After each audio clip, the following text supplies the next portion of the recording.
right. It's time. Bass is gonna blow your mind. All right.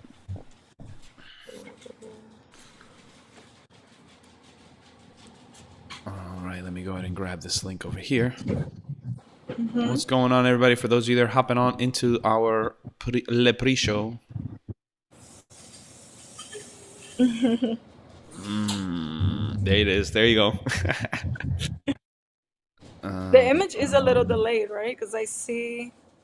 Yeah, no, that's my fault. Oh, okay. Yeah, 1 second. Yeah, because I'm running a million operations over here. Hold on.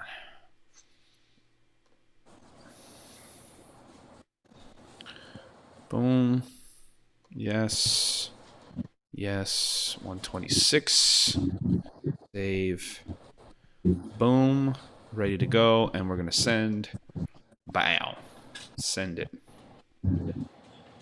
Booyah. Okay. Wunderbar. All right. Hold on. I'm gonna run a story real quick. Mm-hmm. Oh, someone is in. Okay. Hi. What's going on? Hello. Welcome. Hello. Welcome to Le Pre-Show. Okay. Oh, we're taking a picture? Oh, no. We're on video. Oh, hi. Hello, everybody. What's going on, guys? Come on. I'm going to go ahead and drop the link here so you guys come and join the conversation. We got Melissa for the pre-show. We're going to have an awesome interview. Come on down. Beautiful. Let's see. Link. Bam. And I'll tag you. Okay. Let me see my phone. Done.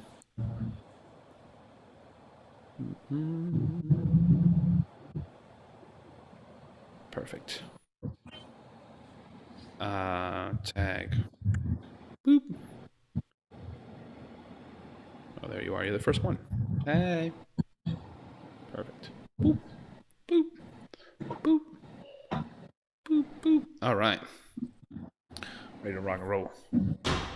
Sweet. Okay. So, all right. What were we talking about? We were saying, okay. So the different levels, right? So we were talking about straw, sticks, and bricks, which is a previous episode that we had recorded. We had talked about bailarines, bailadores, and strippers, right? And we were talking about basically that you guys kill yourselves to be able to have an awareness of your body, to be able to make an audience feel with your body.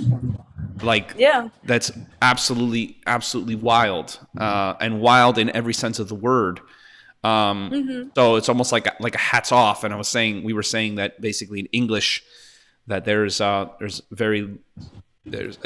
few words describe it the way that they do in Spanish between bailarín and bailador.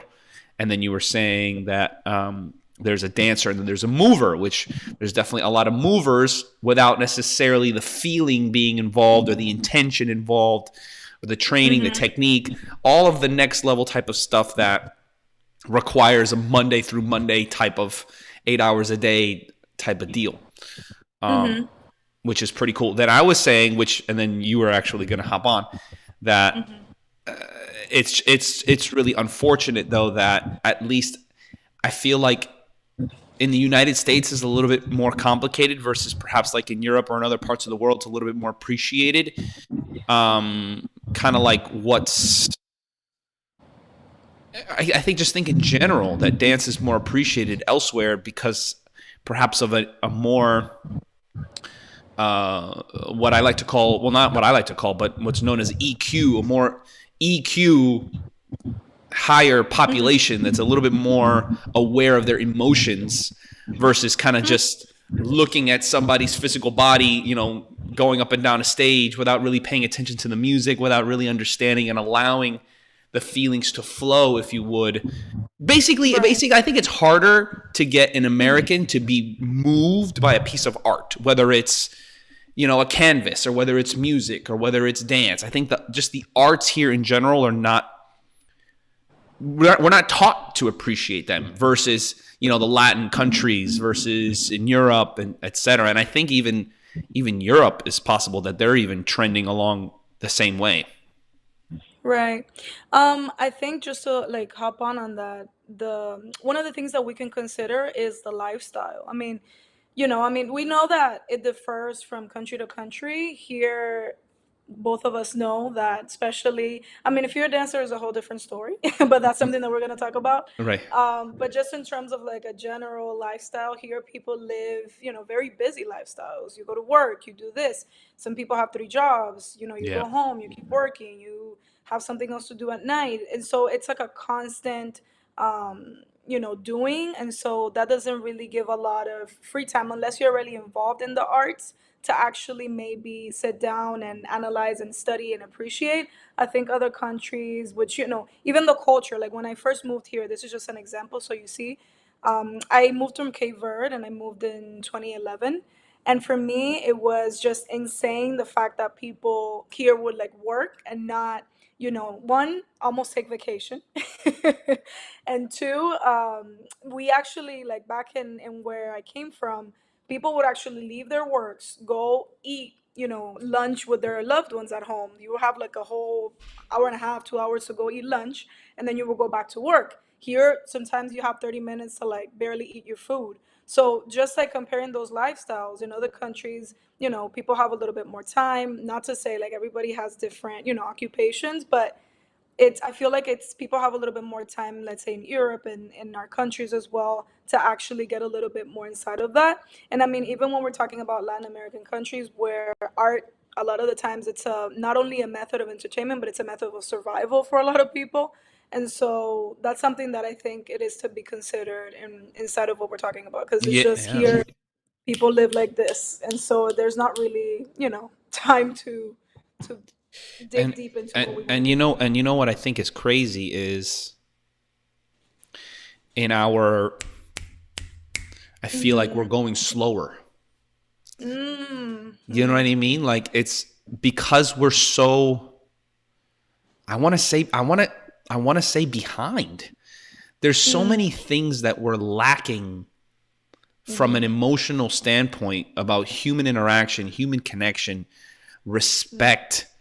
Um, I heard like someone tell an old friend of mine, a female who's a dancer, professional dancer, and she said, it's like, oh, like, what do you do for a living? And she goes, I'm a dancer. And he goes like, oh, like at a club? Like literally, like just does it. It's just the lack of awareness of an understanding. Like yeah. I'm an artist, like, and the fact that the United States of America, doesn't have that level of education. Like, I don't know. I feel like to even have a class called dance appreciation or music appreciation in college is like way too late. Like why is this not being I feel like parents, families are not understanding the value of what the arts can bring. And I say this in my own life. Like Melissa, I'm a nerd, like squared. That's a fact. And I have learned more in my study of the arts, being around you beautiful people, about relationships, about respect, about care, about conscious awareness, about breath, about breaks, about my body, about it just, there's so many intangible things that are so important that I feel like what's so clear to me now wouldn't have been if I didn't Right. take that salsa class back in 2004. obviously, like I when I dive into something, I go in and I go in hard. So yet now here we are. Uh, but it's just so crazy how just my own family, like knowing, I guess you could say where I could have been, because none of them followed me on this, on this journey, This if you journey. would. Yeah. So I'm the what's it called, the ugly duckling, or the black The black sheep the black sheep. Ese of the mismo. family. Yeah. So yet here I am, the youngest one in the family, oftentimes the one giving the advice. Mm, And it's like, how did that happen? Because I'm just right. paying more attention. I've learned how to pay attention. Like, if I'm in an advanced rueda de casino, I have to use my eyes and my ears and my breath, and a little bit more than at least the common person, I guess you can say. No, Uh, very true. Very true. Dance does give you, like, it allows you to develop an awareness that it's, out of this world. I mean, a lot of people out there walking without spatial awareness. That's a like ongoing joke for me, because sometimes it's crazy. Like, obviously when you dance, because you have to know your body so well, um, you're aware of not necessarily only what's going on, in terms of like where I'm moving to, where I'm going, but energetically. You're also very aware what's going on around you. So immediately before something happens, I feel like I can immediately sense, like, if let's say two people are gonna clash, I'm like, they're gonna clash, okay, and yeah, then they clash. yeah, And so it's like something that you develop innate, just because you have to be always so aware of. That's something that we trained in. And also in terms of just being aware, like, let's say you're doing a dance piece and there's like 10 of us on stage, you have to be aware of which patterns you're taking so that you don't bump into someone else, so that you don't injure yourself.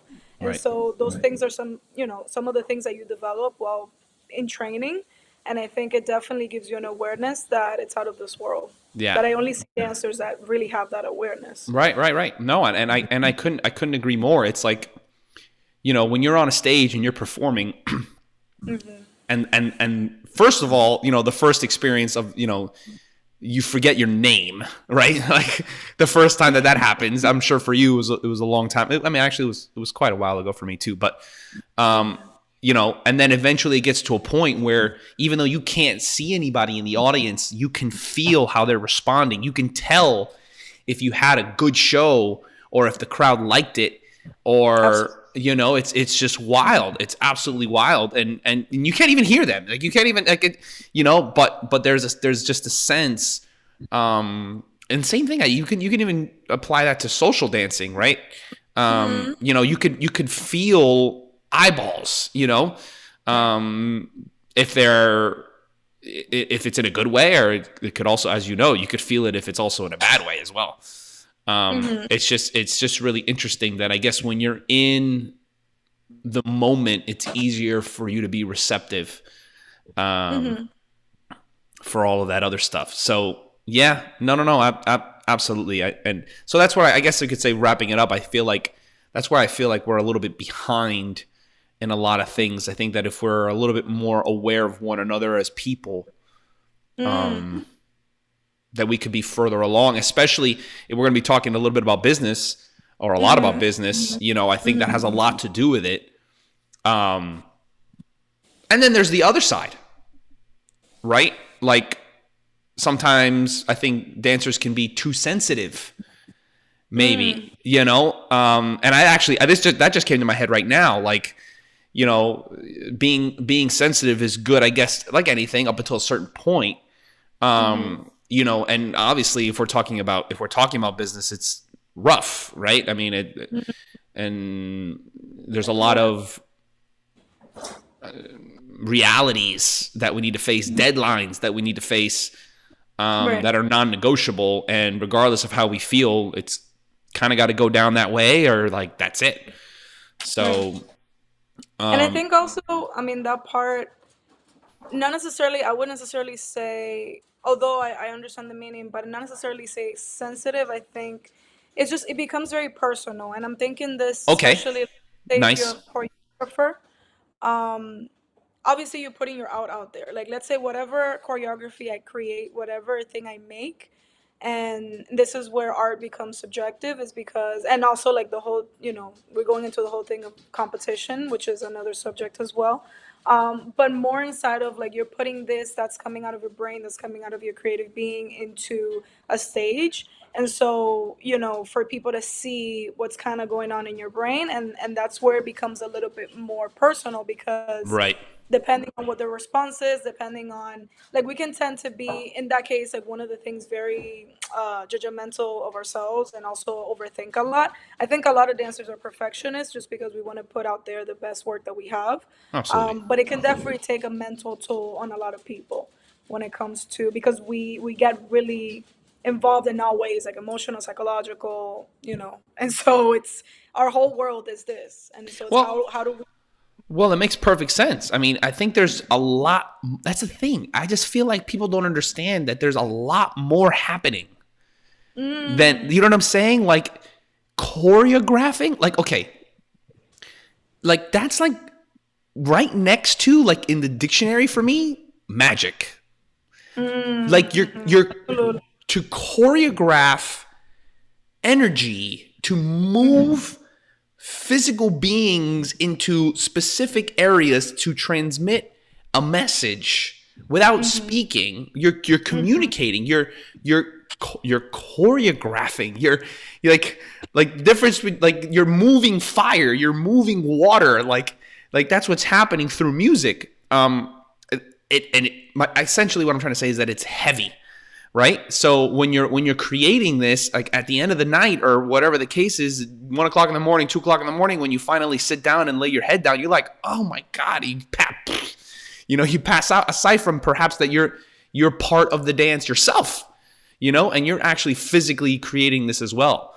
And with my limited knowledge, like I've, same thing. Like I created my board and step one of this formation here, next page, boom, one measure this way, baga, aquí, baga,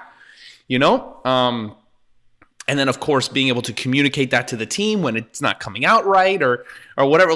Move faster, like, it's not working, teacher. Well, if you hurry the up, maybe it would. Run after, I know some people that, or some teachers that they used to run after students in class. It was very scary. Like they would just run, like, oh, get across the floor. I'm like, okay. Oh yeah. Oye, so son las 7. So sure enough, ya vamos a empezar. So let me go ahead and hide you really quick, and then we'll go ahead and we'll get started. And I'll bring you in here for a second. Give me one moment. Sounds good. And bring up your notes. All right. Okay. Familia, welcome back. Episode 126, a professional. Truly. Melissa Cobblah Gutierrez, amazing person, amazing friend. We met when, apparently I just found out, right when she got back from New York, actually in the middle of the pandemic, go figure. Our guest today was born in Havana, Cuba, been dancing her whole life. Was traveling a lot before she came to the States, which specifically was actually here in Miami. Her dance training began at the age of 10, middle school, dance teams, choreographies, the whole deal. Started in her magnet high school at the age of 13, where she actually then went to get her associates in arts, specifically in dance at 18, where she studied and trained in all styles. Then went to FSU, where she got her bachelor's in fine arts, where the salsa bug bit her there. She went to her first Congress. Y ya tú sabes. You guys get what happens from there on. She was then hired for a contemporary company in New York and then returned here. Apparently, which I'll have her explain to you guys, she was actually in Zoom rehearsals and working, same thing over Zoom, the same way we all were, in dance. As well, believe it or not. So I'm sure that's going to be an interesting story. Guys, some announcements from our sponsors. Guys, mydanceshirts.com. Our holiday collections are officially out, so go ahead and check those out. Halloween, Thanksgiving. We have, I believe, also Christmas, Hanukkah, and New Year's. So those are definitely really good stuff. All designs that have been submitted by you, our beloved fans. So appreciate that. Again, mydanceshirts.com. All of those are they get a percentage off as long as you're getting them before the holiday actually comes. So go ahead and enjoy those. Also, Miami Salsa Cruise, guys. The deposits are officially no longer being accepted. You have to get the cabin completely. So take advantage of that. Guys, cabins are running out. 8 days, 7 nights, January 21st through the 28th. We're going to Cozumel. We're going to Mahogany Bay. We're going to Costa Maya.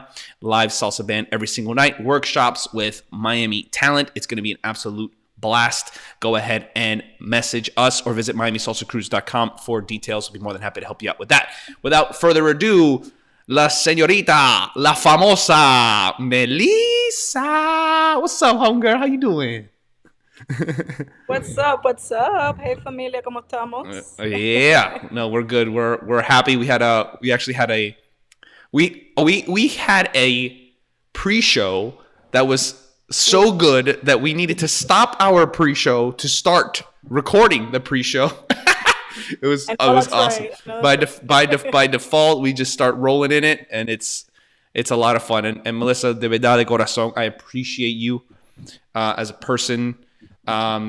You have busted your ass, and it's so clear, and I have so much respect for you that you've done this and you continue to pursue your dreams. It as you know, it takes a lot of courage to be able to do that. So thank you. Keep fighting the amazing fight, and as you know, I have your back forever and always.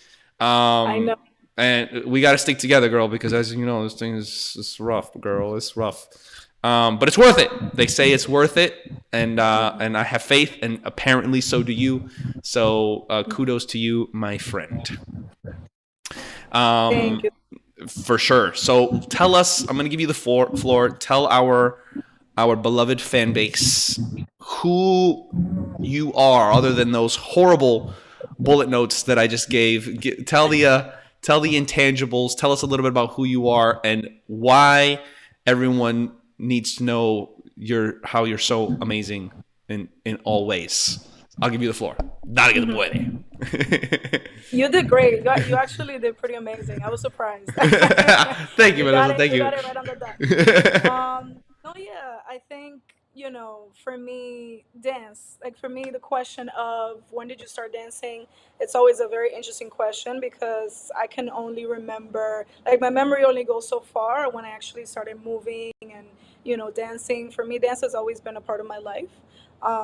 And in either one way or another, I've always been creating, I've always been choreographing, I've always been part of teams. And so that's something that's very special for me. This art form is very special in a lot of ways. I, like you said, Andres, started back then. When I was 10, I was already a part of, I did a little bit of gymnastics. I did. I also joined a Nice. lot of teams. I also myself created some teams, in which we, used to choreograph. We used to choreograph collectively. I used to do choreographies on my own, and then we would present ourselves in different venues. When was this?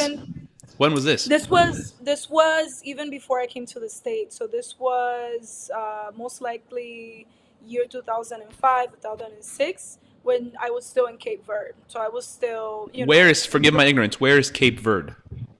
So no, a lot of people don't know. So you're not the first one. Cape Verde is actually, it's a country made out of 10 islands. I Okay. lived in Santiago, which is the main island, and it's right. The best way for you to know is actually you see the African continent. So you have the African continent. Cape Verde is right on the, like la puntita, on the verge, on the side. It's Okay. sometimes it's so small you can't see it in a map. So that's something that I say. Sometimes you look at a map like, where's Cape Verde? Because it's very small. But that's where I used to live before I And came here. you move from Cuba directly to there? So I was born in Cuba. I lived a few years there, and then I moved to Ghana because my mom is Cuban, my dad's Ghanaian, and then I moved Okay. to Ghana for 5 years. From there, we moved to Cape Verde because my parents had a contract, and so they decided to go ahead and take their ride to Cape Verde, and that's where I went afterwards. And then we made our way here to the U.S. Okay. Nice. But just to continue what I was saying, so inside of that, like I was already involved of movement and dance. After I came to the U.S., I did start high school here in the U.S. I started in a magnet dance program and the visual and arts performing arts program. I was doing both the program and also the dance team, which was a little bit more inside of like a hip hop, genre. And then after that, I went to Miami-Dade College, where I decided that I wanted to pursue. I went ahead and wanted to pursue dance as a profession. From there, I got my Associate of Arts in dance. I train in many styles: contemporary, modern, jazz, West African, a little bit Afro-Cuban, Afro-Caribbean. And then from Miami-Dade College, I transferred into Florida State University, which is also a conservatory-based program. So, I trained in ballet and modern and conservatory. And then I got my Bachelor of Fine Arts. From there, I got a contract to dance in New York professionally, which I stayed with the company for about 2 years. And then, actually, in the middle of the pandemic in 2020, which actually got me here, that was something else that I also really grateful about, because obviously my family is here.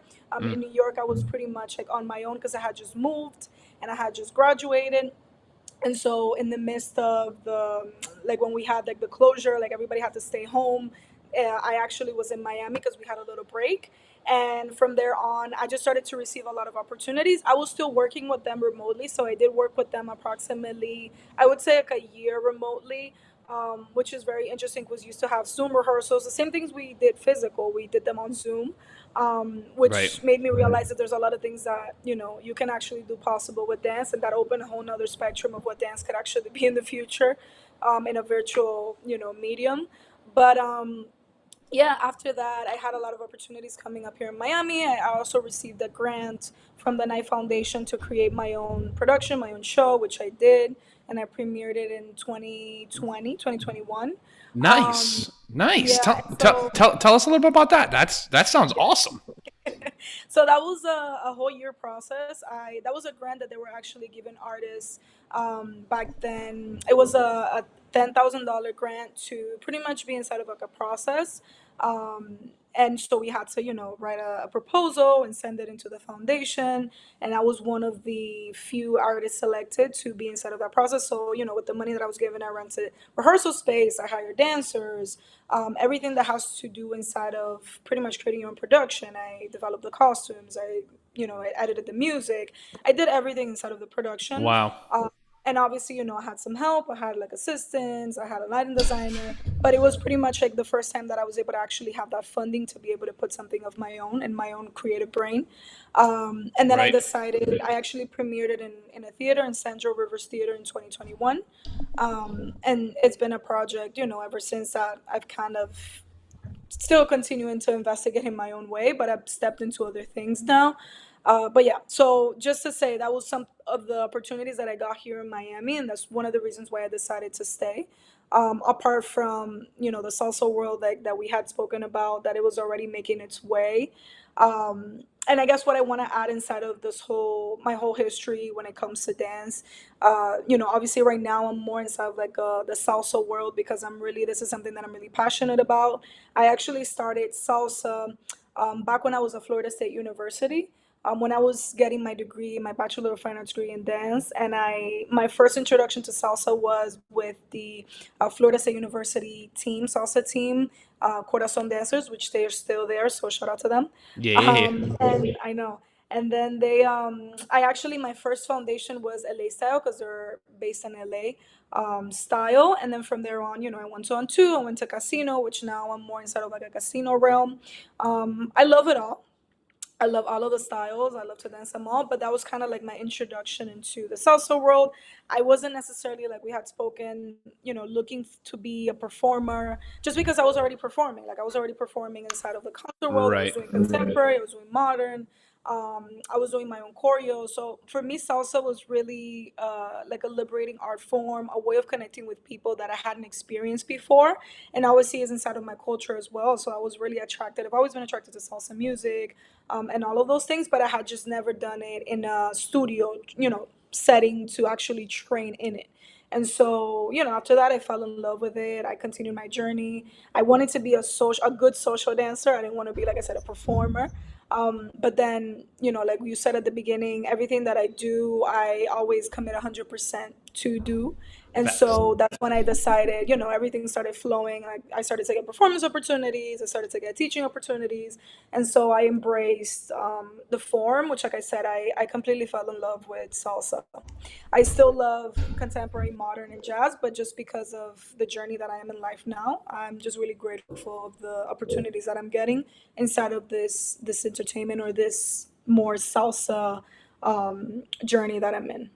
Love it. Love it. Okay, so that's super interesting because since you were already performing, since you were already doing the other working the classical Mm-hmm. styles, if you would, Mm-hmm. you love dance so much that you stayed within dance but chose another style to have fun with. Or at least that was the Exactly. reason to begin with. Am I right when I say Exactly. that? It was funny. Yes, you're completely right because I had a lot of people, because in reality, because obviously I was, training in dance, I was studying dance. Majority of my time I was spending in a studio. I wasn't even home. My home was a studio. And so a lot of people be like, but you're trying to like get a hobby outside of dance, but you're still choosing to do dance. Like, I don't get it. Okay. But So for okay, so I'm me, not the first to say that. So people were saying that. no. But for me, it felt different because, like, for me, I'm like I sure. said, it was a way of me connecting to dance in a way that I hadn't connected before. And so, I mean, the console world, I would like to say, because I'm separating the two, just so you know what I'm talking about. Sure. The modern contemporary console world has a lot of different connections that you can make with people that you're dancing with, also with the audience. It's a different process, Right. but in the salsa world, you're directly connected to people. You're as a follow, you're also receiving, you're conversing with the lead. It's like you establish specific connections with people that I hadn't found in like the console world in that way. Not that you can't find it, but it's just in a different format. And so that's something that attracted me a lot. And I'm like, this has really caught my mind. And I just ever since I went to my first social, because I started by going to a social that they had hosted at one of the ballrooms of Florida State. I was like, oh, this is nice. Okay. And then I realized I'm like, I thought I knew how to dance salsa, but then when I actually tried to, and they try to lead me into something, and I was like, okay, whoa, what is this? And I just, like I said, I was like, I need to get good at this. And then whatever I do, I always try to do as best as I can. So I Right. ended up going all the way in. I love it. Wow. Okay. So yeah, I mean, in the I guess you could say for the terms that we're using, concert world, right? Um,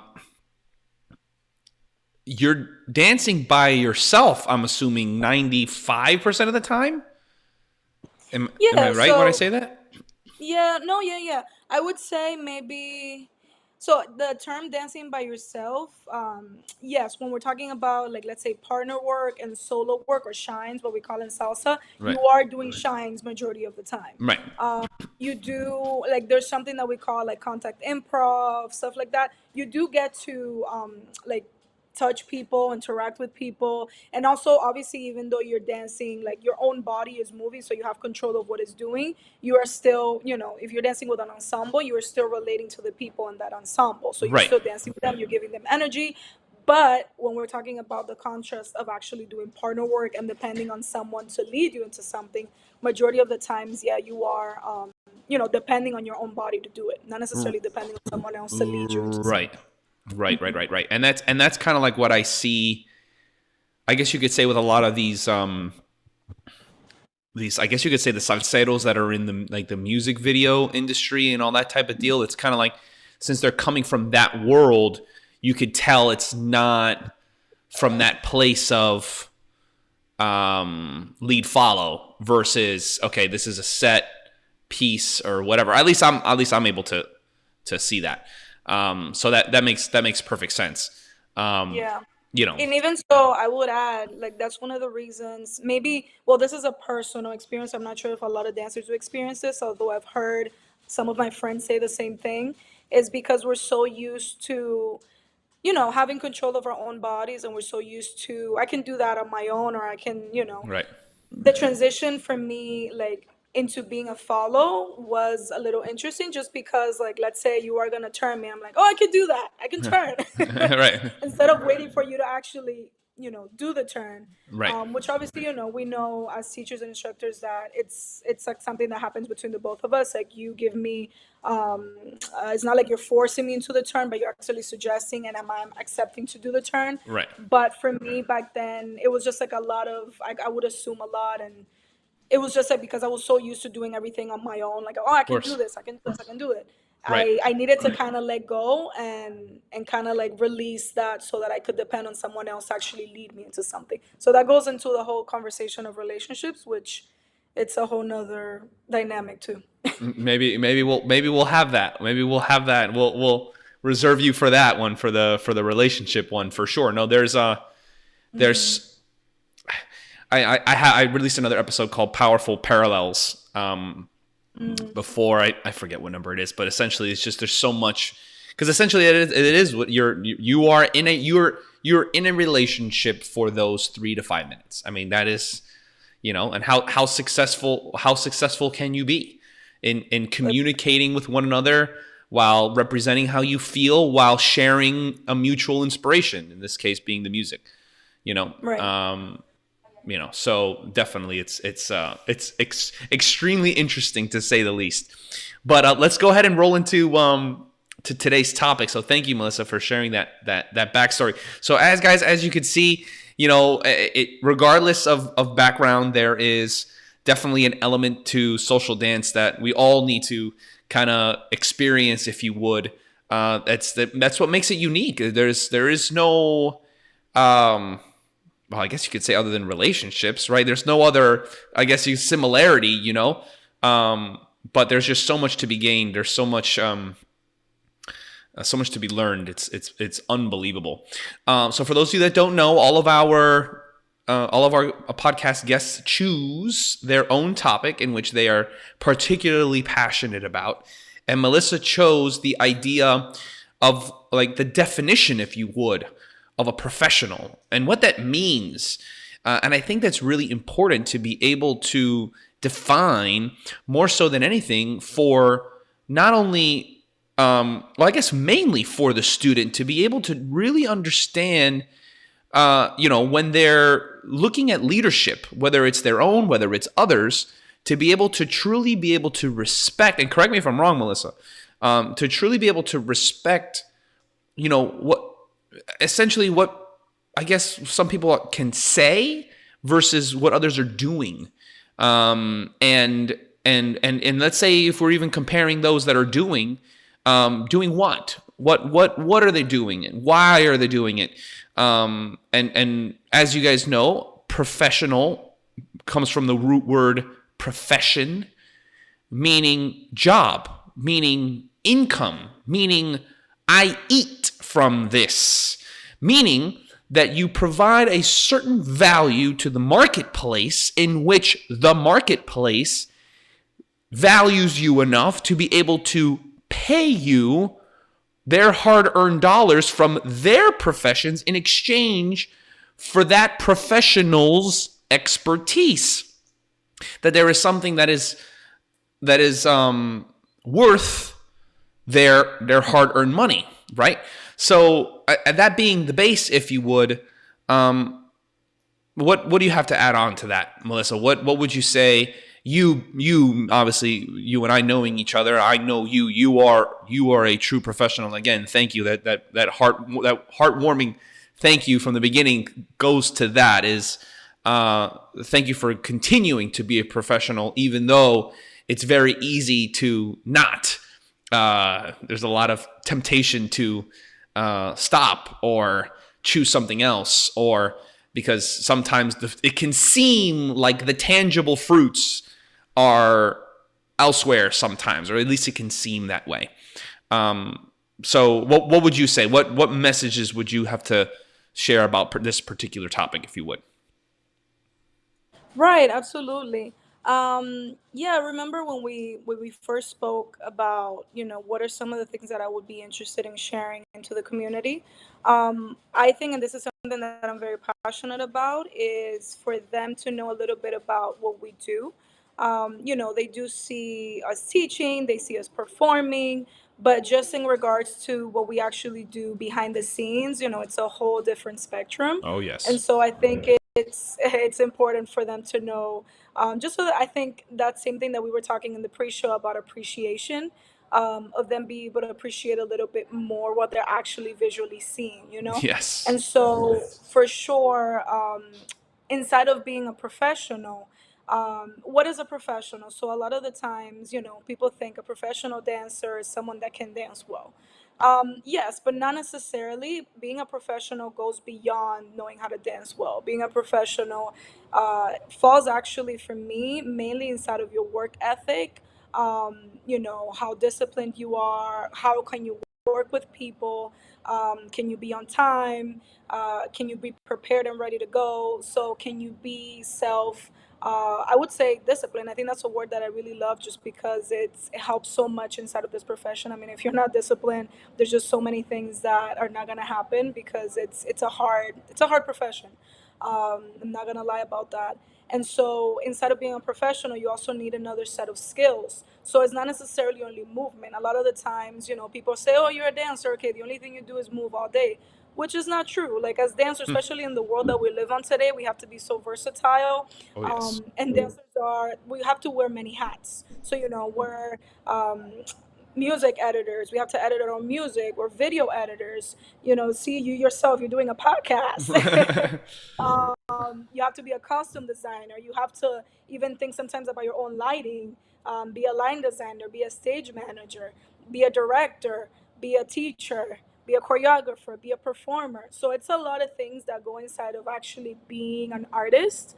Well, as a creative being, I love it all, but it does take a toll a lot of the times in terms of also finances, because a lot of the times, people they're hiring us, or let's say an event is hiring us to do a specific number, but they're not taking into consideration like the years of training that we've spent, um, all that money that we spent pretty much like in training. If you went to school for dance, you know how tuition here works with college. So all of those things are something that, just like any other profession, you invest in. And then obviously once you step into the professional world, then you want to make sure that you can get the fruit out of your work.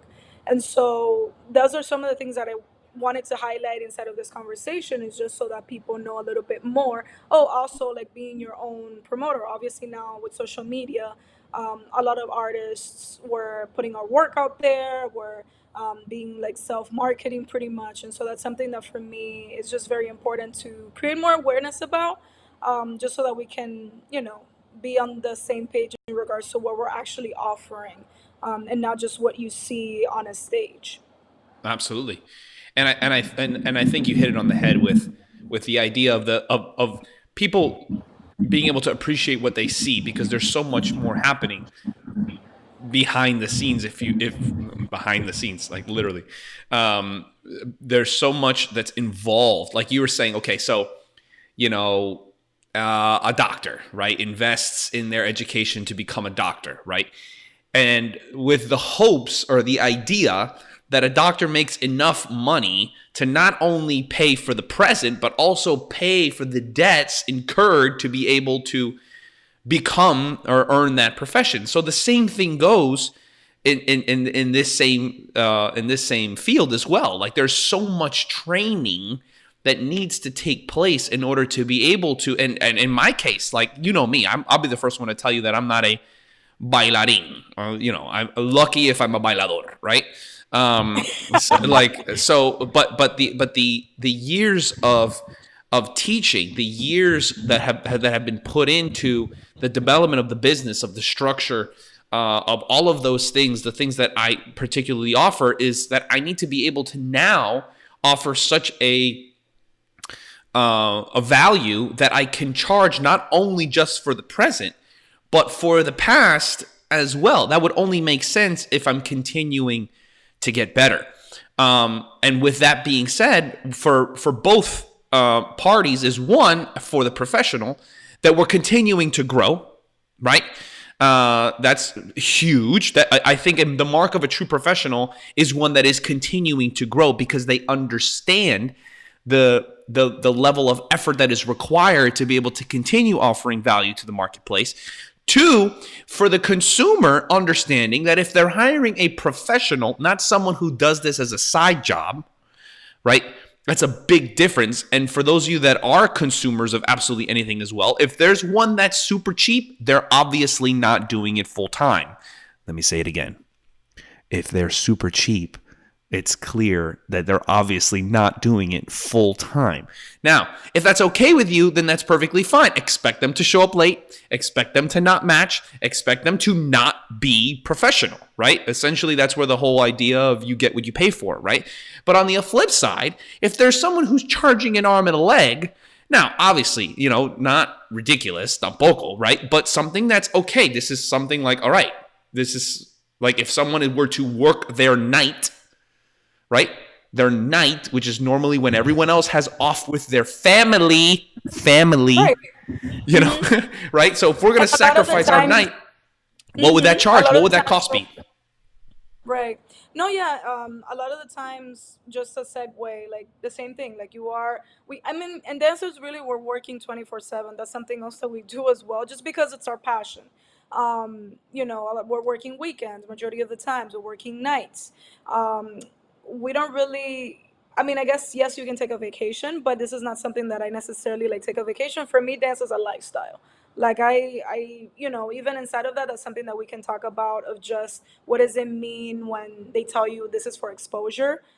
Which Oh then my to a gosh. certain point you're like, okay, exposure, but exposure doesn't pay my bills, pretty much. Right, exactly. But that's another thing. But what I actually wanted to mention was what you said in terms of growth. I'm glad that you mentioned that because that was actually something that I had thought about as well. Even inside of the doctor analogy, like a doctor is always looking for new ways of learning new things, is always researching because obviously there's new viruses that come, in my like example of COVID, Right. new diseases that come. So the doctor is always learning new things because obviously the doctor has to keep up with what's going on in the world. Same thing with us as dancers. We're always growing, we're always developing. For me, the evolution of dance has really been like come throughout the past years that we've been experiencing this art form. There's a lot of things that have changed. There's a lot of fusions. There's a lot of diversity that has come inside of this form. And so as dancers, we continue to study. For me, dance, which is also something beautiful about the form that I love so much, is that you can never be perfect at it. You can never get to a point they're like, oh, I'm perfect. Oh, you can get to a point of mastery, but even so, like you see that great masters, when they reach that point, they're still hungry to study more things. They still want to learn more techniques. They still want to learn new ways of doing things, of explaining it to their students. So it's really an ongoing practice that you're constantly learning about yourself. You're learning about how to work with others. And that's something as well that people can take into consideration, is that even though after you're done with your years of training, quote unquote, and now you're a professional and you're teaching and you're traveling and you're performing, you're still want to take classes. You still want to continue to evolve inside of what you're doing, and that also takes finances to do Right. that. Oh, absolutely. Absolutely. And again, it's the paying for the present while at the same time making up for everything that was in the past too, because ideally, if you're making any type of investment, the investment is worth it in the long run. So this is where, and to be super transparent, like to all you guys that are listening, podcasts like these, the awareness of information like this, bringing on professionals and sharing their experiences and getting everyone to realize, hey, this is not, a walk in the park. Like this is, you shake your butt all day. Like that is like, you say that, that's like disrespectful. Like it that hurts because of the challenges that are faced on a daily basis, not just physical, but mental, emotional. At the end of the day, we know, to someone that is looking, right? I mean, let me make that clear. To someone who's emotionally available, right? When we put on a show, we know, our dancers understand that you could change somebody's life the same way that any piece of art can move somebody to tears, or to laughter, or to whatever, of course, the inspiration is making happen, or in the sense for what we do, which is social dance. I mean, there's a reason why now more than ever, like a lot of these nightclubs are being slammed. We have a really we have a Miami has really picked up in its level of social dance, or at least it reminds me of back in the day, 10, 15 years ago when I started. Oh my god, it's gonna be 20 now. Jesus. Okay, so that everywhere that we went, the dance floors were packed, which is wonderful, which is a great thing.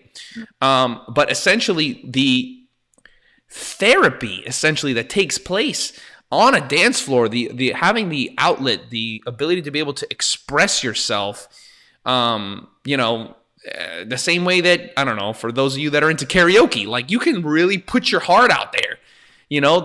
For anyone that does any type of artistic expression, which I feel that we all innately need, which we actually, I believe it was, I forget, it was the episode with the doctor that I did, Jose Valdez, and the actual necessity for physical touch, like that's real. Like we will be doing articles, and we will be doing videos, and we will be doing the whole deal on the actual health benefits of social dance, of being able to activate the parts of the brain that is creative in the moment on the dance floor, spontaneous, while at the same time physically connecting with someone else. It doesn't have to be sexual in the slightest way whatsoever, even though unfortunately society points it in that direction, Right. But all of these things is what a professional provides to this scene. So and specifically on a full-time basis, I think again that is a true separation. You cannot compare somebody who does something part-time to someone who does something full-time, simply being the pressure that is involved to be able to deliver value to the marketplace. Meaning that if they're not delivering something that people are willing to buy, they will go hungry. Meaning that we need to literally find things that people actually want. And that journey can be very daunting. It can be very difficult. Because even though, there's a reason. I mean, correct me if I'm wrong, Melissa, the concept of the starving artist. Like, you could be extremely talented and nobody will buy anything from you. Like, you have to deliver something that people want. And having that medium of being able to involve your talents while at the same time connecting to the people, right, is the mark of a professional, is one that has found their niche, or is at least on their way to finding their niche, capitalizing on that niche, and being able to offer it to others. Because at the end of the day, if it's side money, it doesn't really matter. It doesn't really matter if two people show up, or if only two people sign up, or only two people buy, because it's just a side thing. It's not a requirement for value to be delivered at any real level. And that's meant with no disrespect, of course. What I mean by real is one that is to a level that can pay bills, that can pay a rent, that can pay for food, that can pay for a car or bus or whatever you do, but enough to be able to get you to continue going. And I think that's very, very real. Absolutely. Absolutely. You know? Yeah. I mean, the first thing that comes to mind when hearing you say that is absolutely. And I mean, this is something that a lot of dancers we go into, like when we're gonna study dance.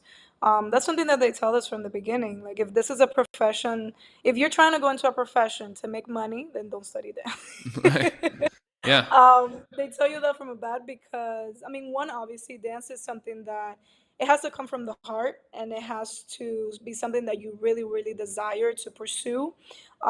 Because, like we had spoken before, it's a really hard profession, not only physical, but emotional and, financial, and in all ways. And it's something that you have to be constantly fighting for. You have to be, con la garra, like So a lot of the times, like, because we love it, we keep going. But like you said at the beginning, it can be really easy to also get disappointed and to try to look for another way of surviving. Because at the end of the day, we're trying to survive as well. Like you said, we all have bills, we all have things that we need to pay, and so that's something that we're constantly, thinking about. How am I going to live with this?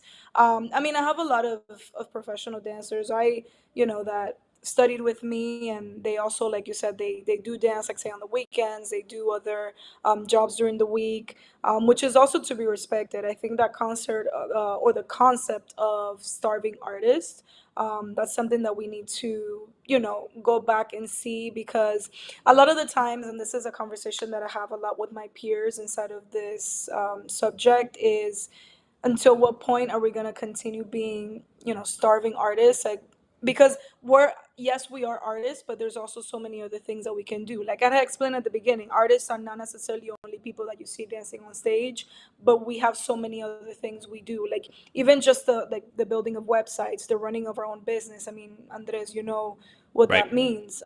um, and so there's so many other things that we can explore inside of this art form as well, that we can do just to get sometimes that money that we need in order to actually pay for our stuff while still continuing to do dance. And what I mean to say with all of this is that I also don't, I have total respect for the people who are still doing dance in some way, but they also know that they have, stuff that they need to take care of, and they're also working administratively. They're also doing this, also doing that, just so that they can make ends meet. Right. um but for sure, I mean, I think it's something that, like I said, it's just so that the community has a little bit more awareness of what it actually entails to be a professional dancer. And a lot of the times you do have to make sacrifices, you do go through a lot of tough times, Oh but yeah. there's always a rewarding that comes from everything that you're doing. I mean, if you're an instructor, it's so rewarding to see how your students are advancing. If you're a performer, it's very rewarding, that feeling after you're done performing. When people come and tell you, oh, that would really touch me, that really changed me, even while dancing with people. I mean, there's people that don't even, in their routines, they don't even have time to actually go out and meet people. And so they actually go out and dance and go to classes to be able to meet people and connect with people in that way. So that's some of the things, or some of the ways that you're making a change in people's lives, and that's always very rewarding for me. Absolutely. No, I couldn't agree more. 100%. And the, I guess you could say, the side hustle to the main hustle. The main hustle being dance is essentially what I'm talking about, right? Like, Right. Melissa, if I don't have enough fingers and toes to count how many side hustles I've had to do to make this main hustle work, right? It's absolutely insane. And to speak from a very humble place, I feel like now is when we kind of got it figured out. You know what I mean? Like, and that's being super honest. That's being super honest. And it's taken a long time to really, again, just find that ability to be able to get the place where, I guess you could say, the effort meets the road, where we're actually able to get traction and actually move forward. With amazing people like yourself. I mean, you were working with us for a little bit, and we're super grateful for you. But developing.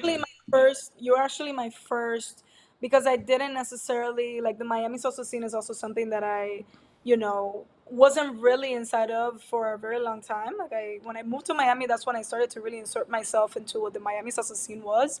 And so you guys were actually my first like introduction into pretty much like everything when it comes to teaching and being inside of that scene or that social world here in Miami. And so I'm, always very grateful, obviously, of being able to be and start that legacy with you guys, I love which it. you guys already have that big, yeah. I So love I'm it. really, really thankful for that. No, for sure. No, I mean, you were able to handle it because I already from the get go. I mean, obviously, you having your experience, you're able to have a conversation with a new person.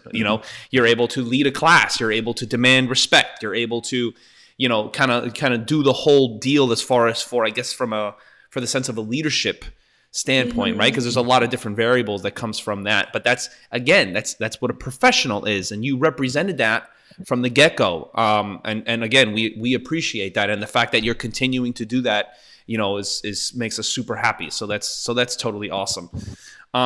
So I guess you could say, applying this, right? So transitioning now to, okay, so we know what a professional is. How do consumers respond? How does someone who wants to be a professional respond?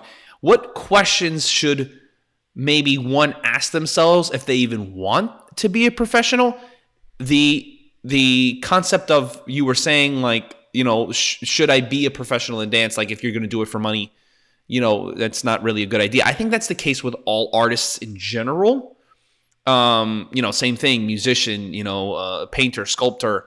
I think at the end of the day, like, you really have to become a master before any type of real, y eso que it's very possible that you become a master and things can get really nice. But there's a lot that you need to go through in order to make that happen. So absolutely. I agree there. So yeah, so I'll give you the floor there. How do we apply this? What applications can we take from this knowledge, whether, again, from either side, moving forward? I guess, tying in financially, like, how does that all work?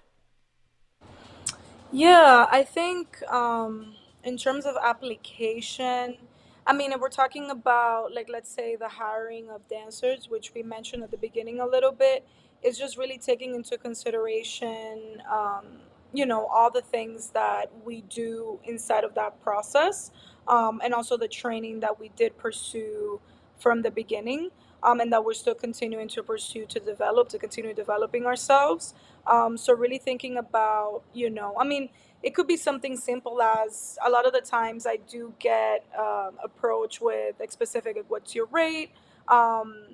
Like, comments such as, oh, that's a little bit too high. Like, that's already, a little bit of, like, it goes away from, or it takes away from what I do inside of, like, a profession. And so I think just being aware of, again, all the things that we've spoken about can really make people understand, okay, what I'm actually paying you for, it's for everything that you're bringing into this event, apart from, or and adding what you also, the experience that you have, and how it's actually going to make this event better. It's going to highlight, what we're doing here. And it's kind of like also inside of, like, a collaboration, like, I'm going to do this so that then you can do this for me, instead of, like, a business aspect. Right. And so, I mean, for me, it's just very important, I think, for people to know that. Um, and for people to know, like I said, it's not necessarily also, like, I don't want it to fall into, look how hard I'm working. Like, it's because, I mean, again, we love what we do, and everything we do it with passion, we do it with our heart. But there's a point that we also kind of need to put our foot down and say, no, like, this is actually our profession. We need to get respected, or we need to be respected into what our rate is, into what we should be compensated with, um, just so that, we can have, like, a mutual understanding of the importance of that, because then art can continue to grow, and art can Right. continue to find new ways of being, and continue to, grow inside of its evolution. I mean, at the end of the day, it's like what you said, like, it's going to benefit us all, because we all need art as humans in order to survive. I think if art was not a part of this world, then we will be in a completely different situation. Right. I think there was a quote. So, There was a quote that I have. Earth, which is EARTH. Earth without art, which is the three letters in the middle, would just be eh. Would be EH. okay. It'd be just eh. EH. Oh, okay, I see. Yeah. So Okay. and I think that's super interesting. A question that I always found, like, okay, like some people ask, well, like, what do I charge? Like, I don't know. Like, I don't want people to say no, and but at the same time, I don't want to charge too little, because then, and it's, for me, it's, if you were sick in bed, sick, in bed, how much would somebody have to pay you to get out of bed, put on whatever clothes you need to put on, and show up with a smile on your face? That's how much you need to charge. Because if they don't, then you have the opportunity to either rest or continue to study so that you can charge more. So that's for me, that's always been like my question when I go like, how do I don't know, like I don't really care what the competition is doing because I want to continue studying. Like if I'm not working, that's more time for me to be, because yo siempre estoy trabajando. That's the difference between a professional and someone who doesn't take it seriously. If you're really doing this as your life thing, that means that if you're not working as for payment, then you're working so that when you are hired, you can charge more. You officially know more. You have more to offer. You're offering more value to the marketplace, as I continue to say.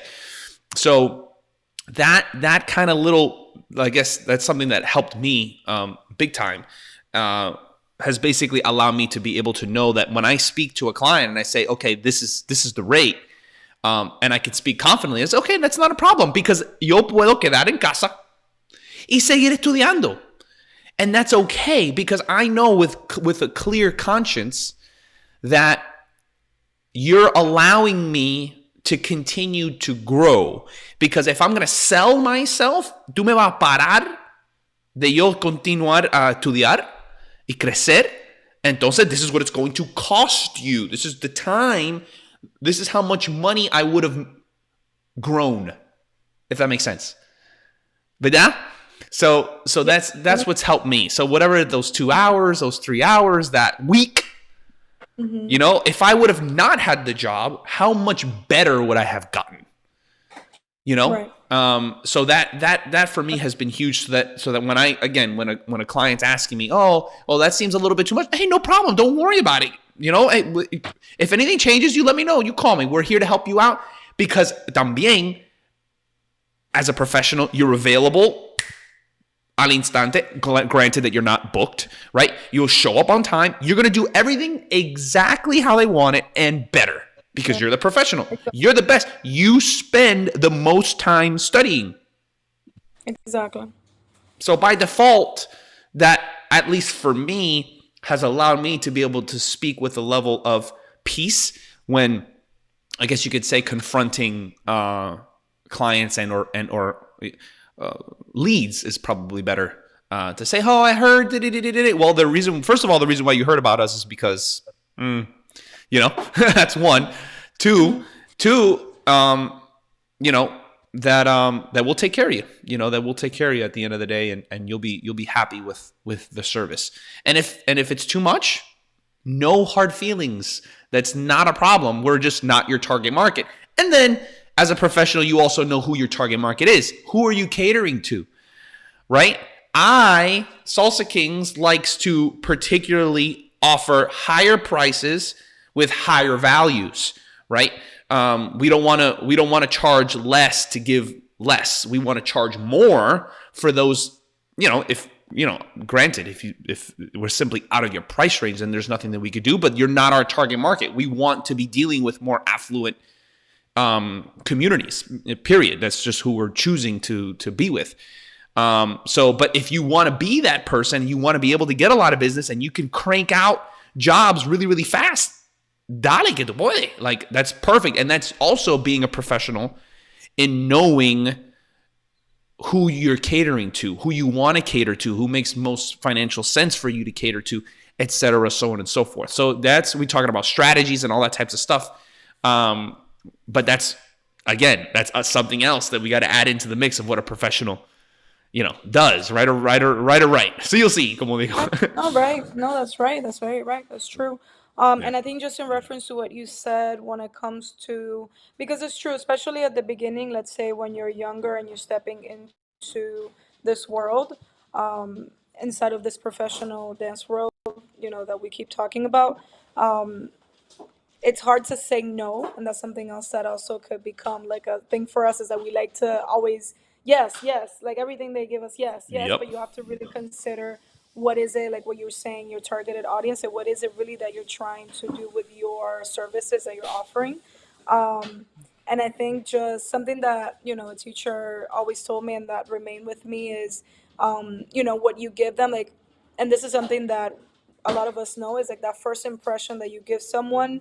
Um, it's very important. Like, you can do something maybe with time to change it, but always that first impression is very important, is because it's really what people see you like from. It's like, oh, that first impression she gave me is what is through the eyes, through the lens that they see you in. Correct. And so, if you want to be respected, if you do want to make this your full-time profession, if you want to live off this art form, you also have to make the people that you're working with, that are working with you, respect you in that way. In that sense, like, let's say the rate is too high for you, it's like what you're saying, okay, like, I appreciate it, no hard feelings, but this is what my rate is, and keep it moving. A lot of the times we want to negotiate, and then when we fall into that, then it's that same thing of respect. Other people think they can do the same, and Correct. that's why I think sometimes the art form doesn't get as much value inside of that, is because we're always trying to, no matter what, do it. It's like, okay, well, they can't pay me this, but maybe I'll still do it just because I like what I'm doing. I'll still do it, Exactly. get a little bit of a compensation, Right. even though it's less than what I asked for. But I think always like keeping, which again is hard, especially if you're starting in this and you wanna immediately make money. You're like, okay, it's an opportunity. Um, but like, what I always like to think is, what's for you is for you. Opportunities will come, and you just have to, like I said, respect yourself enough, and respect what you do, and know that everything you're doing and putting out there, because you are putting your best work out there, eventually is going to get compensated in the way that it should. And that you shouldn't lower your standards just because you're trying to get the job or you're trying to get the opportunity. You should actually, keep it up there, and then eventually things will come. But I I know gotta. it's a Yeah. tricky situation. No, it's no for sure. And the reason why I have like, for example, another one that I'm going to explain now is because I'm always dealing with that. So another one that's helped me too is that I heard somebody say that in general, when you go through life, you want to have the perspective of the buyer. So the concept of, okay, so if I'm in a deal, or if I'm having a conversation with somebody, I always want to feel like I'm the one that's making the final decision. I'm the one that's basically saying, okay, I'm going to accept your job offer. Like, you're the one that is trying to get me. You're trying to sell me on doing the job for you. Well, let me hear you. I know my worth. I know my worth. Why should I do that job for that amount of money? And then you wait and you listen. You know what I'm saying? Like, and without that sense of attitude, I guess without that attitude, you're always going to be selling yourself short, simply because essentially the power is on the other side of the table. And not for like manipulative purposes, but just for the sake of holding our own value, right? If I don't feel comfortable buying, like the same way that you go buying anything, at the end of the day, you're the one that's giving, right? So I'm the one that's giving in this scenario. Like, it doesn't matter how much money you're paying me, I'm giving you something, right? And if I don't feel comfortable giving it to you, it doesn't matter if it's money, it's in this case, it's the talent or the job that they're asking for, then I'm not going to do it. And it's that simple. And it's literally that simple. And that has helped me big time, just constantly going into everything as the buyer, because with my time, I can continue to study and to grow. If you're going to take me away from my growth or from my rest, for lack of better words, then it needs to be worth that time.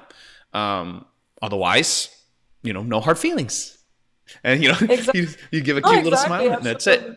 Absolutely. Absolutely. Yeah. So, And rest. You mentioned rest. Very important. I'm, Yes. a day off. What? Yeah, absolutely. So, Melissa, believe it or not, ya llegamos a más de una hora. Como decimos, see. increíble. Increíble. So for those of you that are watching on the stream, again, if you have any questions, go ahead and leave them in the comments, or go ahead and write me, Andres at salsakings.com. I can pass those on to Melissa. If people want to get a hold of you, Melissa, where can they contact you? Is there an Instagram handle that they can follow or something like that? Or Yeah, absolutely. They can follow. I'm actually gonna, believe it or not, like my Instagram, it's always ever changing. But yes, they can follow me. My Instagram is Melissa C7. That would be a way that they can get in contact with me. can you spell that for me? Um, Absolutely. Uh huh. Meli, Melissa, Melissa, Uh huh. C, so C de coco, y siete. Siente. Meli Melissa. No, Meli Melissa C y siete. So number seven. Oh, C7. C7. Oh, the C, number la letra 7. C, and the number seven. Exactly. Melissa C7. C7. Exactly. Melissa C7. Okay, I'm putting it up now on the stream here. All right, let me put it There on it your is. sky. Oh no. Okay, there you go. Oh, espérate, C, pero con C de coco. Oh, No C C de con C. coco. Sí, C C de de coco. coco. Perfecto. Así. Ahí está. Ahí está. Perfecto. Perfecto. Awesome, guys. So go ahead and write her. Go ahead and write me as well. Again, Andres at salsakings.com. We've been receiving some touching emails lately from you guys, from the fans. Appreciate you guys so much. Again, Miami Salsa Cruise is going to be an absolute blast. Melissa, we hope that you can make it. You know that we got you hooked up. You already know. If you do come, we'll get you a workshop, the whole deal. And so Okay. we'll make that happen for you. Without further ado, unless, Melissa, you have any other closing comments? No, this has been great. I think I'm, really glad and happy and of the work that you're doing. I think this is really important. I've seen a few of the others that you've done, and I think, a lot of these topics are really important for a community to know, to have more awareness of. I think, if anything, not necessarily to point the finger at anybody, it's just for us to be able to come together as a community, like come closer and, like you said, support each other. Because at the end of the day, when we're talking about event organizers, we're talking about dancers, performers, professionals, all of us. At the end of the day, what really matters is that we support each other. Yes. Because if we don't support each other, then who is going to? Right. So we need to support each other, just so that this industry that we all love so much can keep growing, and so that we can all benefit from it, equally in that sense. So I And think for me, yeah. no, I was gonna say I think it's very important, and I appreciate you for bringing me into talking about this, because I think it's something that's definitely needed to be talked about. Absolutely. And more than anything, what I'm constantly trying to do is that we can benefit each other, that we can help each other financially, that as a team we can offer more value to the marketplace together. Essentially, imagine an entire industry coming together, all competitors. You literally develop a monopoly overnight. It would literally be that simple. And everybody takes their little piece specifically of what they're best at. And then Right. everybody that comes through the funnel asking specifically for that goes to that one place. And then when somebody asks for something else, the specialist receives that, and so on and so forth. And literally everything gets funneled and everybody receives and maximizes what they're, instead of everybody kind of doing a little bit of everything. Imagine having a full-time videographer. Imagine having a full-time music editor. Imagine having a full-time casino instructor, a full-time mambo choreographer, a full-time quince person, and so that we don't have to worry about that except what we're best at. This is my utopian world in my brain, heaven in my mind type deal. I do, however, I will continue to fight until this is one day possible, because I just know how amazingly beautiful that it can be, and beneficial, more importantly than anything, beneficial to everybody as professionals that we are. Melissa, I love you very, very much. Thank you so much for your time and for continuing to do what you do and to spread these golden nuggets before our listeners. Thank you, thank you, thank you. I love you. And we may be doing another one about relaciones pronto. Just let me know. For I'm ready to sure. hop on. Appreciate you. Awesome. Good night, everybody. Be good, drive safe, and do what you do, and dance. Don't forget to dance and laugh and smile and have fun. Dale. Always.